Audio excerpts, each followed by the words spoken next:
হযরত উলামায়ে কিরাম, সম্মানিত সুধী মণ্ডলী, উপস্থিত আমার দিনদার ইমানদার মুত্তাকিন ভাইরা, পর্দার আড়ালে সম্মানিতা মা ও বোনেরা, আসসালামু আলাইকুম ওয়া রাহমাতুল্লাহি ওয়া বারাকাতুহু।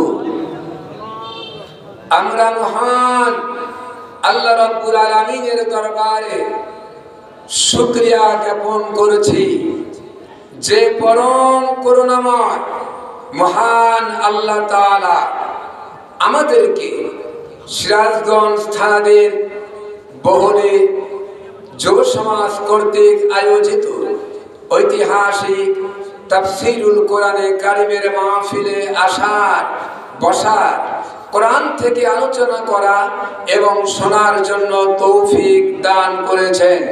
সেই মহান আল্লাহ রাব্বুল আলামিনের দরবারে শত যুদ্ধ কণ্ঠে বিনয় অবনীত চিত্তে শুকরিয়া জ্ঞাপন করেছি। সকলেই পড়ে নেই আলহামদুলিল্লাহ। বন্ধুগণ, বাংলাদেশকে রক্ষা করতে চান? বাংলাদেশকে রক্ষা করতে চান? জাতিকে রক্ষা করতে চান? তাহলে কোরআন সুন্নাহর আদর্শ ছাড়া কোনো পথ নাই। জোরে বলে আছে? কোরআন সুন্নাহর আইন বাস্তবায়ন করতে হলে পার্লামেন্টে কোরআনকে পাঠাতে হবে। এটার নাম কি? পার্লামেন্টে পাঠাতে হবে, তাহলে মানুষের শান্তি আসবে দুনিয়া এবং আখিরাতে। জোরে বলেন ঠিক কিনা? আল্লাহর নবী, বিশ্ব নবী জনাবে মুহাম্মদুর রাসূলুল্লাহ সাল্লাল্লাহু আলাইহি ওয়াসাল্লাম কোরআন দিয়ে রাষ্ট্র চালিয়েছিলেন, চালান নাই? আল্লাহর নবী বলেন কোরআন, এই হাঁটা তো দেবে না, আগে তো ভালো ছিল,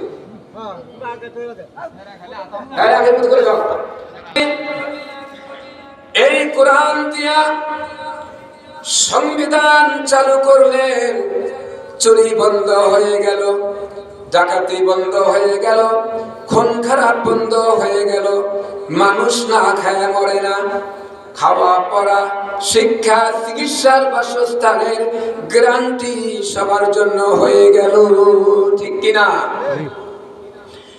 হযরতে বিশ্ব নবী বিদায় হওয়ার পর জনাবে মুহাম্মদুর রাসূলুল্লাহ সাল্লাল্লাহু আলাইহি ওয়াসাল্লাম বিদায়ের পর হযরতে ওমরের আমলে হযরতে ওমর রাত্রি ঘুমান নাই, না ঘুমায়া সারাটি রাত্রি তালাশ করতেন, ঘুরে ঘুরে কার খাবার নাই, কে অসুস্থ আছে, কে বিপদগ্রস্ত আছে, ঘুরে ঘুরে দেখতেন। একদিন রাত্রিতে দেখতে পেলেন অনেক দূরে একটি বাড়ির ভিতরে আলো দেখা যায়। কাছে গেলেন, দেখলেন বাচ্চা ছেলেদের কান্নার আওয়াজ কানে ভেসে আসলো। ওকে দিয়ে দেখেন বাড়ির ভিতরে এক তাঁবুর নিচে একজন বৃদ্ধা মহিলা কি যেন রান্না করতেছে চুলার উপরে।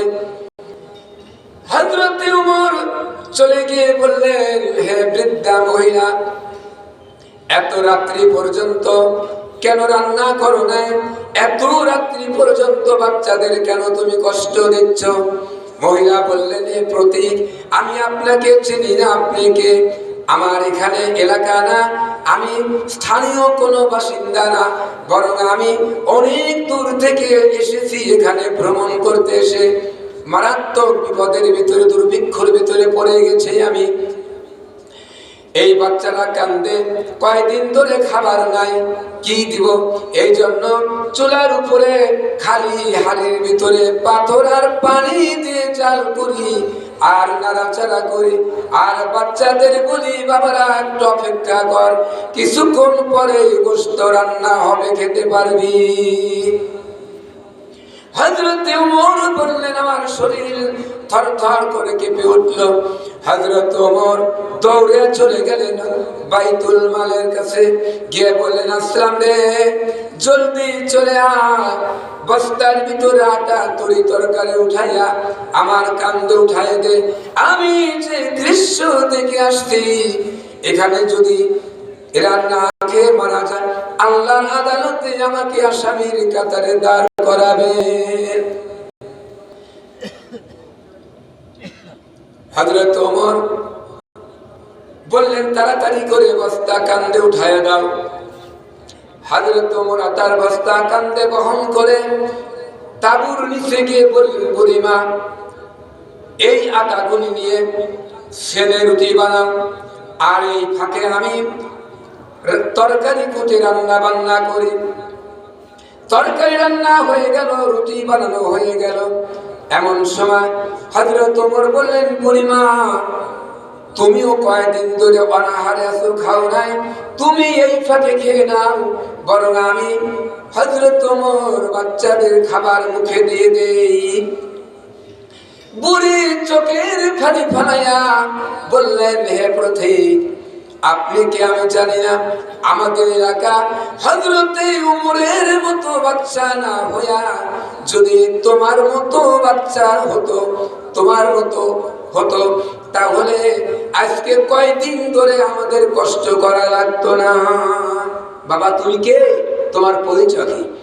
হযরতে ওমর বললেন বুড়িমা, আগামীকাল খলিফার দরবারে যাইও, তোমার জন্য বেশি কিছু বন্দোবস্ত করে দেওয়া হবে।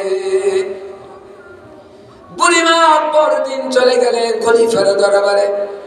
তাকায় দেখলেন যিনি সিংহাসনে চেয়ারে বসে আছেন, ইনি তো গতকালকে রাত্রিতে আটার বস্তা কান্দে বহন করে নিয়া তরি তরকারি কুটে রান্না করে বাচ্চাদের খাওয়ালেন আর আমাকে খেতে বললেন। বুড়িমা বললেন হে আল্লাহর বান্দা, বুঝতে পারি নাই তুমি যে ওমর বাদশা, না বুঝে কত কথা বলেছি, তুমি আমারে মাফ করে দিও।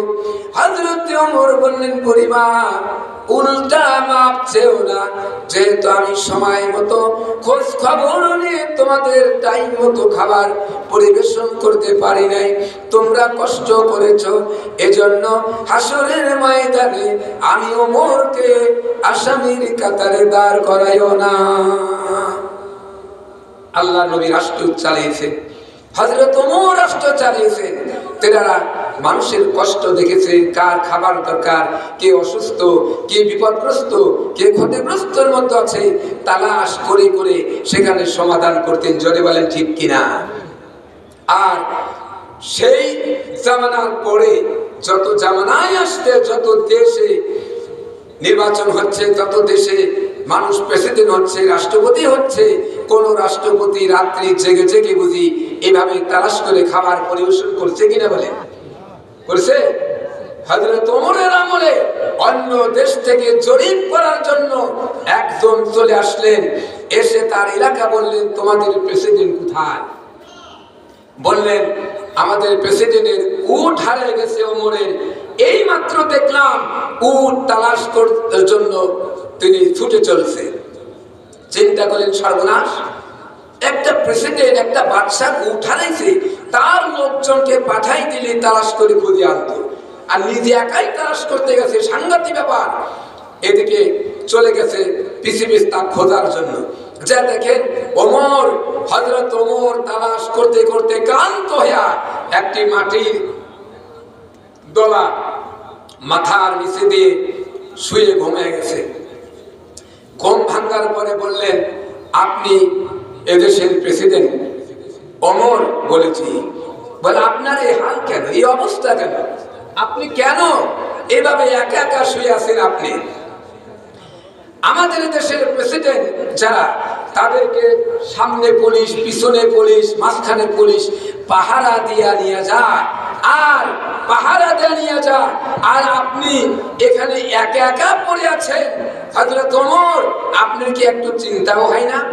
হযরত ওমর বললেন আমি জনগণের কষ্ট দেই নাই, জনগণের খেদমত করেছিলাম, যার করে জনগণ আমাকে পাহারা দিবে, এটা আমার আত্মবিশ্বাস। তাহলে ইসলাম যদি কায়েম হয়, কোরআন যদি পার্লামেন্টে যায়, সত্যিকারের সৎ লোক যদি পার্লামেন্টে পাঠাতে পারেন, তাহলে তারা এই ভালো ভালো কাজ করবে। মানুষের তৈরি করা যত আইন এবং মতবাদ মানুষের জন্য কল্যাণ বই আনতে পারে না।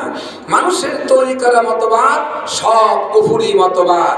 কোন মুসলমানের বাচ্চা যার গায়ে মুসলমানের রক্ত আছে, আল্লাহর দেখানো, রসুলের দেখানো ইসলাম ছাড়া অন্য কোন আন্দোলন করতে পারে না। হারাম হারাম। মানুষের তৈরি করা, শয়তানের তৈরি করা ধর্মনিরপেক্ষ মতবাদ বাংলাদেশে কায়েম হোক। আপনারা কি চান? এদেশ কার? এদেশ কারো বাবার নয়, এদেশ খালিদ বিন ওয়ালিদের, এদেশ হাজী শরীয়তুল্লাহর, এদেশ শহীদ তিতুমীরের, এদেশ আল্লামা সাঈদীর। বাংলাদেশের অভ্যন্তরে শয়তানের তৈরি করা ধর্ম নিরপেক্ষ মতবাদ বাংলার জমিনে কায়েম হতে দেওয়া হবে না, হবে না, হবে না। আল্লাহ পাক আমাদেরকে সঠিক পথে চলার তৌফিক দান করুন। জোরে বলেন আমিন। এখন আপনাদের সামনে